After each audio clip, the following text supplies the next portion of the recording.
جی بسم اللہ الرحمن الرحیم، السلام علیکم ورحمۃ اللہ وبرکاتہ۔ ناظرین، اس ٹائم پر ہم موجود ہیں نظر چرنگی پہ ڈاکٹر اعظم صاحب کے ساتھ موجود ہیں، جو کسی تعریف اور تعارف کے محتاج نہیں ہیں۔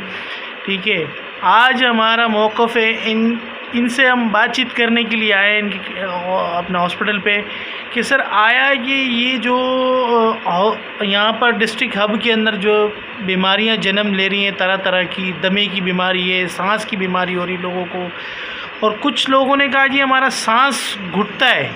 ٹھیک ہے، تو اس کی کیا وجہ ہے؟ اور دوسری نظر ہم دیکھتے ہیں تو یہاں پر جو ہے صفائی ستھرائی کا خاص الخاص انتظامات نہیں ہیں، گندگی کے جگہ جگہ ڈھیر لگے ہوتے ہیں، اور دوسری بات یہ کہ مختلف دھوؤں کی وجہ سے شاید ہو رہا ہے۔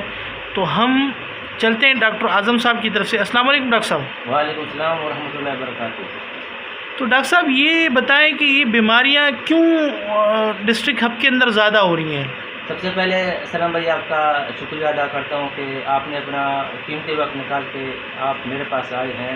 تو سب سے پہلی بات یہ ہے کہ آپ کا شکریہ۔ دوسری بات یہ کہ آپ اپنے سوشل میڈیا سے لوگوں کو آگاہی دیتے ہیں، یہ سب سے بڑی ایک نعمت ہے۔ اس کے بعد آپ نے سوال کیا ہے کہ یہ گرد و غبار، یہ سانس کی بندش، سانسیں کی تکلیفیں، بیماریاں یہ کیوں جنم لیتے ہیں؟ بہت اچھا سوال آپ نے پوچھا، اس کا آپ کو اچھا جواب مل جائے گا۔ سب سے پہلی بات یہ ہے کہ یہاں پہ ڈسٹرکٹ ہب چونکہ ایک صنعتی ایریا ہے، آپ کو پتہ ہے، آپ یہاں کے رہائشی ہو۔ دوسری بات یہ کہ یہاں پہ کمپنیاں زیادہ ہونے کی وجہ سے کمپنیوں میں جو ٹائریں چلاتے ہیں، کاربن ڈائی آکسائڈ کا استعمال کرتے ہیں، دھواں، گرد و غبار، یہی ہمارے سب سے بڑی بیماریوں کی جڑ یہی ہے۔ تو جیسا بھی آپ یہاں پہ آ سکتے ہیں، 25 سے 30 کے قریب کمپنی ہیں، وہ ٹیکسٹائل کے ساتھ ساتھ وہ اسٹیل کمپنیاں بھی ہیں۔ اسٹیل کمپنیاں ہمارے پٹے، جوتے، کپڑے اور گاڑیوں کو ٹائر جلاتے ہیں، اس سے کافی کاربن ڈائی آکسائڈ خارج ہوتا ہے۔ وہی کاربن ڈائی آکسائڈ ہمارے بچوں کے، ہمارے اپنے پھیپھڑوں میں جاتے ہیں، تو اسی سے کینسر کا بیماری بھی ہو جاتا ہے پھیپھڑوں میں۔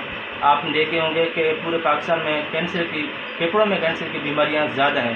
وہ اس لیے ہے کہ کاربن ڈائی آکسائڈ کی وجہ سے ہے۔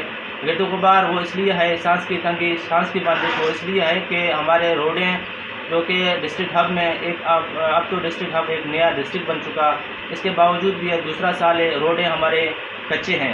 روڈیں کچے ہیں تو لازمی اسی کے روڈوں کے اوپر پان گٹکے والے حضرات پان گٹکے تھوکتے ہیں، پیشاب کرتے ہیں، بیل بکریاں ہمارے پیشاب کرتے ہیں، وہی گرد و غبار ہوا کے ذریعے اڑتے ہیں اور ہمارے سانس کے نالیوں میں جاتے ہیں، پھیپھڑوں میں جاتے ہیں، جس کی وجہ سے ہمیں دمے کی بیماریاں ہو جاتے ہیں۔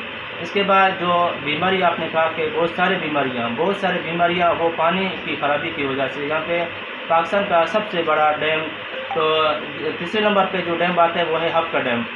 پاکستان کا تیسرا بڑا جو ڈیم آتا ہے وہ ہے ہب کا ڈیم، جو کہ سندھ اور بلوچستان کو پانی میسر کرتا ہے، اور اس میں پانی صاف ستھرا نہیں ہے، اس لیے کہ ہمارے نالیوں میں ہمارے بچے، ہمارے مائیں بہنیں وہ اپنے کپڑے دھوتے ہیں، میلے گندے کپڑے دھوتے ہیں، اور پان گٹکا کھانے والے حضرات اسی نالی میں پان گٹکا ہی تھوکتے ہیں۔